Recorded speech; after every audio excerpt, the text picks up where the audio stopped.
Good evening, my fellow citizens. This government, as promised, has maintained the closest surveillance of the Soviet military buildup on the island of Cuba. Within the past week, unmistakable evidence has established the fact that a series of offensive missile sites is now in preparation on that imprisoned island. The purpose of these bases can be none other than to provide a nuclear strike capability against the Western Hemisphere. Only last Thursday, as evidence of this rapid offensive buildup was already in my hand, Soviet Foreign Minister Gromyko told me in my office that he was instructed to make it clear once again, as he said his government had already done, that Soviet assistance to Cuba, and I quote, pursued solely the purpose of contributing to the defense capabilities of Cuba, unquote.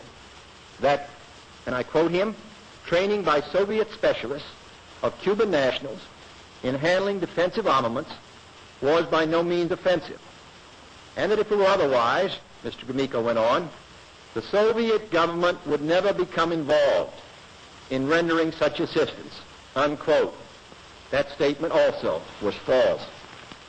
Acting, therefore, in the defense of our own security and of the entire Western Hemisphere, and under the authority entrusted to me by the Constitution, as endorsed by the resolution of the Congress, I have directed that the following initial steps be taken immediately. To halt this offensive buildup, a strict quarantine on all offensive military equipment under shipment to Cuba is being initiated. All ships of any kind bound for Cuba, from whatever nation or port, will, if found to contain cargoes of offensive weapons, be turned back.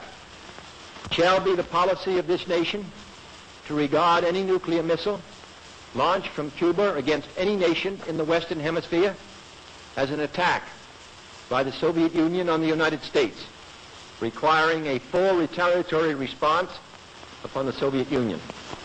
I call upon Chairman Khrushchev to halt and eliminate this clandestine, reckless, and provocative threat to world peace and to stable relations between our two nations.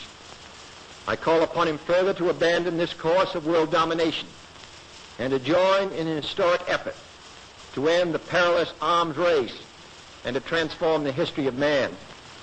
Our goal is not the victory of might, but the vindication of right. Not peace at the expense of freedom, but both peace and freedom here in this hemisphere, and we hope around the world, God willing,